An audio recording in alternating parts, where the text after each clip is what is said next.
अस्सलाम वालेकुम दोस्तों, मेरा नाम है चमन अब्बास और आप देख रहे हैं मेरा YouTube चैनल ज़ाकिर मरियम दाना। जैसा कि आपको पता है, हम आपके लिए लेके आते हैं हर रोज़ एक नई और दिलचस्प वीडियो। तो हाजिर हैं आज भी एक नई और दिलचस्प वीडियो के साथ। तो आइए वीडियो को शुरू करते हैं। आपका नाम क्या है मुआविया कंप्यूटर? मेरा नाम सैयद मोहम्मद हिब्बान अख्तारी है। उम्र? मेरी उम्र 6 साल है। सवालात शुरू करने से पहले अर्ज करता चलूं, अगर जवाबात में कोई मिस्टेक हो जाए तो फौरन मेरी इस्लाह फरमाएं। मेरी जो भी मिस्टेक होगी मैं उसे सही करने की कोशिश करूंगा इंशाअल्लाह अजल। माशाअल्लाह। हजरत अमीर मुआविया रज़ियल्लाहु अन्हु की बर्थ यानी विलादत कब हुई? सहाबी रसूल, कातिब वही, खालिल मुमिनीन व खलीफतुल मुस्लिमीन, सहाबी बिन सहाबी हजरत अमीर मुआविया बिन अबू सुफियान रज़ियल्लाहु ताला अन्हुमा ऑलमोस्ट 604 यानी 604 सने ईस्वी को गए। कातिब वही, सहाबी नबी, वो है जन्नती मेरे मुआविया। हर सहाबी नबी जन्नती जन्नती, सब सहाबियात भी जन्नती जन्नती, है मुआविया भी जन्नती जन्नती, और अबू सुफियान भी जन्नती जन्नती, फातिमा और अली जन्नती जन्नती, और हसन हुसैन भी जन्नती जन्नती। जन्नती जन्नती जन्नती जन्नती। मुआविया नाम के मायना क्या है? Muawiya is a very beautiful name. इसकी मीनिंग है बहादुर और बुलंद आवाज। अल्लाह पाक के प्यारे आखिरी नबी मोहम्मद अरबी सल्लल्लाहु अलैहि वसल्लम ने हजरत अमीर मुआविया रज़ियल्लाहु अन्हु के लिए क्या दुआ फरमाई? अल्लाहुम्मा जअलहु हादियन महदियन वहदी भी, यानी ऐ अल्लाह इन्हें यानी मुआविया रज़ियल्लाहु अन्हु को हादी यानी हिदायत देने वाला, महदी यानी हिदायत याफ्ता बना दे और इनके जरिए लोगों को हिदायत दे। हजरत अमीर मुआविया रज़ियल्लाहु ताला अन्हु अहले बैत की किस तरह इज्जत फरमाते थे? जब नवासे रसूल हजरत इमाम हसन रज़ियल्लाहु ताला अन्हु हजरत अमीर मुआविया रज़ियल्लाहु ताला अन्हु के पास तशरीफ लाते तो आप इन्हें अपनी जगह बिठा दे और वो अपने हाथ बांध कर खड़े हो जाते। और जब भी आप रज़ियल्लाहु ताला अन्हु हसनैन करीमैन से मुलाकात फरमाते तो इन्हें खुश आमदीद कहते। अर्ज करते अल्लाह के रसूल की मंडो, फिर इन्हें 3-3 लाख दिरहम तोहफे में पेश करते। नजराना उनका लेते थे, हसनैन चौक से देते थे वापसी पर सलाम मुआविया फैजान सहाबा अहले बैत जारी रहेगा। आपका इंतकाल 22 रजब को मुल्क के शाम की फेमस सिटी दिमश्क में हुआ और इसी शहर में आपका मजार है। खाइफे किबरिया आशिक़े मुस्तफा हज़रत मुआविया, खातिमा हो बला हज़रत मुआविया, साहिबे इत्तिका हज़रत मुआविया, बाखुदा बासफा हज़रत मुआविया, हो करम हो अता हज़रत मुआविया, हर सहाबी नबी जन्नती जन्नती, सब सहाबियात भी जन्नती जन्नती, चार याराने न जन्नती जन्नती, है मुआविया भी जन्नती जन्नती, और अबू सुफियान भी जन्नती जन्नती, हर सहाबी नबी जन्नती जन्नती जन्नती। फातिमा और अली जन्नती, फातिमा और अली जन्नती जन्नती, है हसन हुसैन जन्नती, जन्नती वालिदैन नबी जन्नती जन्नती, हज़रत सिद्दीक भी जन्नती जन्नती, और उमर भी और उमर फारूक भी जन्नती जन्नती, उस्मान गनी जन्नती जन्नती, हज़रत अली भी जन्नती जन्नती जन्नती जन्नती। हाँ, सबने लिखा कि हाँ ऐसा हुआ था, 1000 बच्चा पैदा हुआ था। इसका मतलब 1000 बच्चा पैदा हुआ होगा तो वो बड़ा भी हुआ होगा, बड़े हुए होंगे तो जवान भी हुए होंगे, जवान हुए होंगे तो शादियां भी हुई होंगी, शादियां हुई होंगी तो फिर उनके भी बच्चे पैदा हुए होंगे, उनके बच्चे पैदा हुए तो वो भी जवान हुए होंगे, वो जवान हुए तो उनकी शादियां भी हुई होंगी, उनकी शादियां हुई तो उनके बच्चे भी पैदा हुए। तो इसका मतलब है कि नस्ल 1000 से चली थी में पहुंच गई होगी। तो अब अगर कोई लाखों में से एक यजीद को बाप कह दे तो हमें फिक्र ही कोई नहीं है। इमाम हुसैन अलैहिस्सलाम ने 61 हिजरी 10 मुहर्रम को खिलाफत की चेहरे पे पड़े हुए नकाब को उतार दिया। 10 मुहर्रम 61 हिजरी तक ये इस्लाम के रूप में थे, ये मुसलमानों का लिबादा ओढ़े हुए थे। हुसैन इब्न अली ने इनकी हकीकत को बेनकाब कर दिया। और हुसैन ने सिर्फ 10 मुहर्रम हिजरी ही को बेनकाब नहीं किया, हुसैन आज भी बेनकाब कर रहा है। हुसैन इब्न अली ने वो चेहरे, वो खिलाफत जो बाद अज़ रसूल रसूल के वारिस होने का दावा कर रहे थे, हुसैन इब्न अली ने हकीकत मुसलमानों के सामने और लोगों के सामने अयां कर दी। हुसैन इब्न अली न लश्कर लेके आए थे, ना इरादा जंग से घर से निकले थे। हुसैन इब्न अली ने महीनों में नहीं, हफ्तों में नहीं, लम्हों में खिलाफत को हमेशा के लिए ऐसा बेनकाब किया। हुसैन इब्न अली ने हमेशा के लिए इस फतह को ऐसे अपने नाम किया।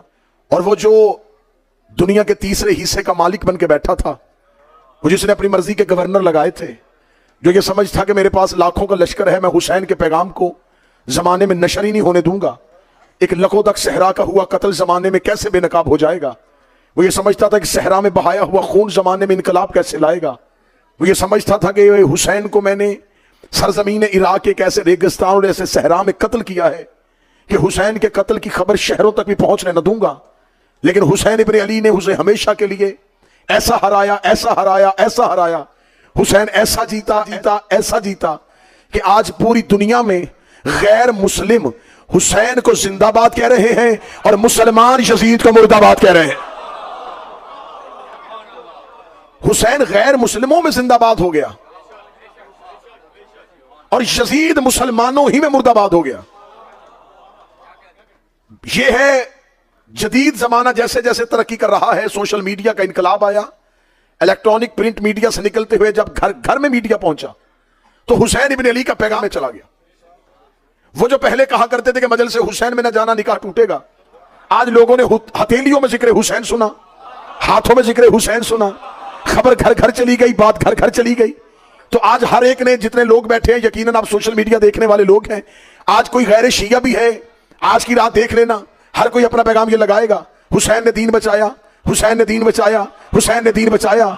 कल जब यौम हुसैन पे मस्जिदों पे ऐलान होगा तो कहा जाएगा हुसैन ने दीन बचाया, हुसैन दीन बचा गए, हुसैन दीन बचा गए, हुसैन दीन बचा गए। आज शब अशूर का अल हैदर ट्रस्ट में पहला तारीख साल जुमला कहने लगा हो, तुमने हमेशा कई सालों से अपनी कौम के बच्चों को सिर्फ एक बात बताई है, वो भी अधूरी बताई है। मैं आज उस बात को मैं कहने लगा हो, तुमने अपने बच्चों को कहा हुसैन दीन बचा गए, हुसैन दीन बचा गए, हुसैन दीन बचा गए। मैं तुमसे सवाल पूछना चाहता हूं, इस जुमले को मुकम्मल करो, किन से बचा के गए? हाथ उठाओ जो हुसैन के नौकर बैठे हो। तुमने ये बताया कि हुसैन ने दीन बचाया, ये नहीं बताया किन से बचाया। क्या दीन को ईसाइयों से खतरा था? आवाज थोड़ी बेहतर कर दी। क्या दीन को यहूदियों से खतरा था? क्या दीन को मजूसियों से खतरा था? हुसैन ने किन से बचाया? वो जिन से बचाया वो कौन थे? चलो हाथ नीचे उठवाने लगा हो, चलो अगली बात बता दो, बचा के किन को दिया? क्या हुसैन इब्न अली ने जो दीन बचाया था, वो जिन से बचाया था उन्हीं को दे दिया? इसका मतलब है कि हुसैन ने खिलाफत वालों से दीन बचा के इमामत वालों के हवाले कर दिया। हुसैन ने दीन खिलाफत वालों से बचाया और इमामत वालों को दे दिया। मेरी कौम के नौजवानों, ये तुम्हारे मजहब की जीत है। जो तुम्हारे 12 को इमाम नहीं कहते, वो हुसैन को इमाम कहते हैं। जो जवान बैठे हो, मैं तुम्हारी तर्जमानी कर रहा हूं।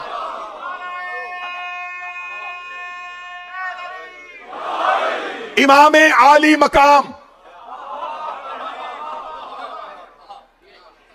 इन्होंने अली को इमाम नहीं किया, हजरत अली, मौला अली के नाम के साथ हजरत। लेकिन जो ही हुसैन पे बात आई, अब निकले ये खिलाफत वाली लाइन से।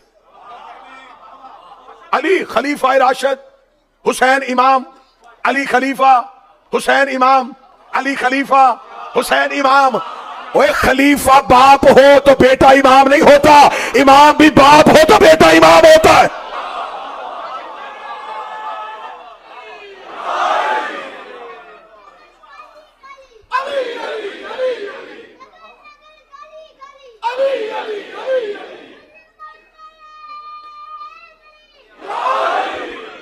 यार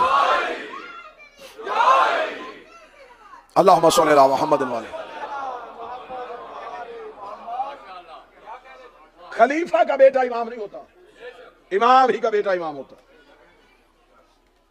तुमने कहा हुसैन ठीक थे और यजीद गलत था। तो मैं आज आखिरी मजलिस में तुम्हें ये बताऊं, सिर्फ यजीद ही गलत नहीं था, हुसैन ने दीन बचाया, हुसैन ने दीन बचाया। इसका मतलब कि दीन गलत चला गया था। तो हजूर फिर करबला हम 10 मुहर्रम 61 हिजरी से शुरू नहीं करेंगे। आपने इस्लाम, आपने कुर्बानियां हुसैन से शुरू किया। आपने कहा हुसैन की कुर्बानी हक पे थी, हुसैन सदाकत के नंबरदार थे, हुसैन का फैसला हक का फैसला था। आप कह रहे हुसैन ने दीन बचाया, इसका मतलब दीन गलत हाथों में चला गया था। अगर दीन गलत हाथों में था, मैं अलहैदर ट्रस्ट में इतने मजमे को गवाह बना के पूछने लगाऊं, यजीद तक ये दीन पहुंचाया किसने था? अगर ये दीन गलत हाथों में चला गया था तो यजीद के हाथों तक ये दीन कैसे पहुंचा? इसका मतलब है कि यजीद के हाथों तक ये दीन पहुंचाया गया। यजीद के हाथों में दीन किसने पहुंचाया था? यजीद को खिलाफत के लिए सलेबाप माविया ने किया था। माविया अबू सुफियान का बेटा था। अब बात और पीछे चली गई। अब हम पूछना चाहेंगे, इसका मतलब यजीद मर्जी से तख्त में नहीं बैठा, उसे उसके बाप ने बिठाया था। अब बताओ, उसे उसके बाप को दमिश्क में किसने भेजा था? उसके बाप को दमिश्क का हाकिम किसने बनाया था? उसके बाप पर यह करम नवाजी किसने की थी? तो कहते जी तीसरे खिलाफत के दौर में यजीद को पूरा दमिश्क दे दिया गया था। दूसरे खलीफा ने उसके नाम पे खत दिया था। इसका मतलब है कि उसे तीसरे खलीफा ने बिठाया था। अब बताओ, तीसरे खलीफा का फैसला किस कमेटी ने किया था? कि शूरा कमेटी ने किया था। वो कमेटी किसने बनाई थी? वो दूसरे ने बनाई थी। वो दूसरे को किसने बिठाया था? वो पहले ने बिठाया था। इसका मतलब है सिर्फ यजीद ही मुजरम नहीं था, जिसने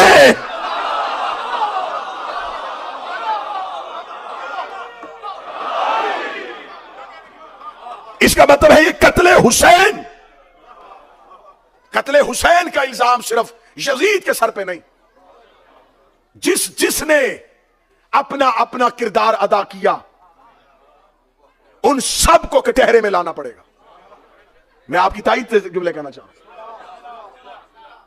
यजीद गलत था, तो इस गलत को सही जगह पे क्यों बिठाया? अगर यजीद गलत था तो यजीद गलत था, तो गलत को जगह तो गलत नहीं थी भाई, जगह तो गलत नहीं थी। इसका मतलब वो बैठने वाला गलत था। इसका मतलब है कि कसूर मिंबर का नहीं, बैठने वाले का था, और कसूर बैठने वाले का भी अकेले का नहीं। भाई दुनिया में ये असूल है कि इन्वेस्टिगेशन करने वाले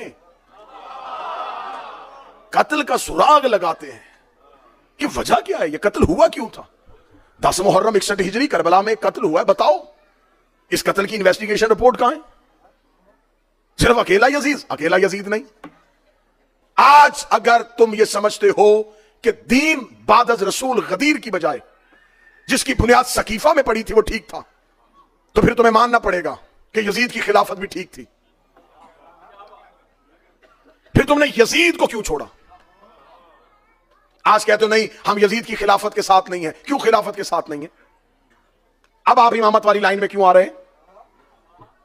जब आपने पहले ही इमाम को नहीं माना, तो फिर आप तीसरे इमाम को क्यों मान रहे हैं?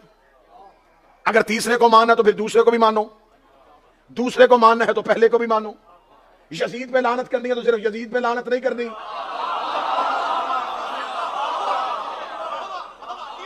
फिर बात तो पीछे की पीछे चलती जाएगी। मैं जिम्मेदारी के साथ लफ्ज कहने लगा हूं, आप हमें बताएं, ये जो यजीद तख्त पे बैठ गया था, ये अपनी मर्जी से नहीं बैठा। आज मुसलमान कहते हैं, देखे जी हम अब कल का 10 मुहर्रम का दिन होगा ना, आपको बड़े बड़े लोग जो हैं वो लिबास भी स्याह पहन सकते हैं, थोड़ी देर के लिए जुलूसों में शिरकत भी करेंगे।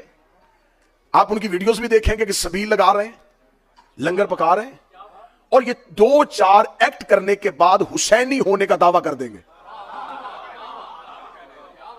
आप उनसे पूछेंगे हुजूर आप 10 मुहर्रम जी ज्यादा इमाम हुसैन से मोहब्बत कौन कर? हमारे घर में बकायदा हलीम की देगे बनती हैं, हम सबील लगाते हैं, हम 10 मुहर्रम को रस्ते में पानी बांटते हैं। मैं जुमला कहने लगा हूं, जिंदा ज़हनों का खतीब हूं, देगे पकाने से हुसैन नहीं मिलता। तुम्हें किसने कह दिया है कि चंद लंगर की देगे पकाओ तो हुसैन मिल जाता है? तुम्हें किसने कह दिया कि रस्ते में सबील लगा लो तो हुसैन मिल जाता? हुसैन को मानना है तो हुसैन के नजरिए को मानो। यजीद को छोड़ना तो सिर्फ यजीद को नहीं छोड़ना, उसके मुकम्मल नजरिए की मुखालिफत को।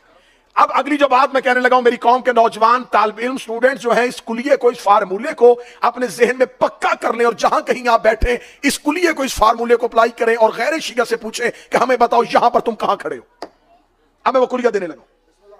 बताओ बात की, आप कहते हैं कि जी यजीद की हुकूमत गलत थी, ठीक है। आप खिलाफत के कायल होते हुए, इमामत के नहीं, आप रहे खिलाफत के कायल, नजरिया खिलाफत को माने, नजरिया खिलाफत को तस्लीम करते हुए आप मुझे यजीद की खिलाफत को गलत साबित करके दिखाएं। यजीद पे लानत सिर्फ अलीउन वलीउल्लाह पढ़ के की जाती है, मुंह उठा के यजीद पे लानत नहीं हो सकती। आप हमें बताएं, अगर यजीद की खिलाफत गलत है तो आप मुझे बताएं आपके पास यजीद की खिलाफत की गलत होने की दलील क्या है?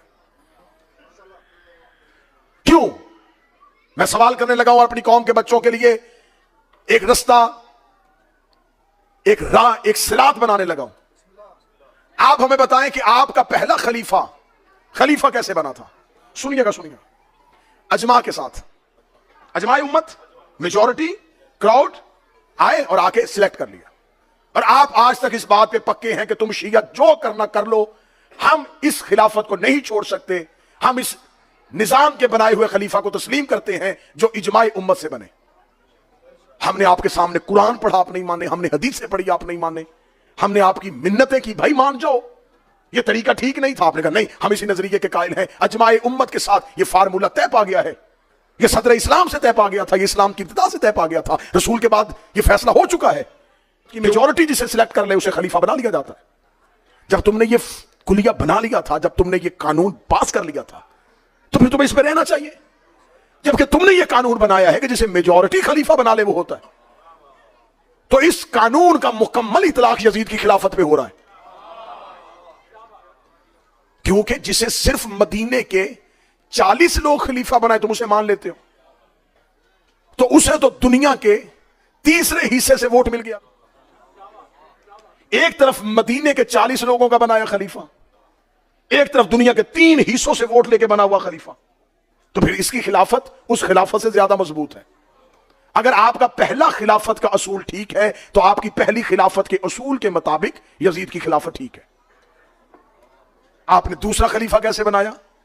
पहला जाता हुआ दूसरे को नॉमिनेट करके चला गया था कि मेरे बाद इसे खलीफा मान लेना। आपने कहा जी हमारे पास ये असूल भी है कि अगर पहला खलीफा किसी दूसरे का नाम दे जाए तो वो खलीफा हो जाता है। तो यजीद के पास ये असूल भी था, उसे उसका बाप जाता हुआ नॉमिनेट कर गया था, उसके बाप ने उसका ऐलान कर दिया था कि मेरे बाद ये होगा। इसका मतलब तुम्हारी जो दूसरी खिलाफत का असूल है वो भी यजीद के पास। तुम्हारे पास तीसरा खलीफा कैसे बना था? शूरा कमेटी से 6 बंदों की कमेटी थी, उन्होंने बंद कमरे में मीटिंग करके कुर्रा नाम का निकाल दिया था और तुमने कहा हां ऐसा खलीफा हो जाता है। अगर ऐसा हो जाता है, तुमने 6 बंदों की कमेटी का बनाया खलीफा मान लिया, उसने 18,000 मुफ्तियों से फतवा लिया है। यजीद को छोड़ना इतना आसान नहीं होगा तुम्हारे लिए। हम अब यहां पर जब तुमने देखा कि पाओ, अगर आपको हमारी वीडियो अच्छी लगी है तो चैनल को सब्सक्राइब करें, वीडियो को लाइक करें और एक प्यारा सा कमेंट लाजमी कर दें।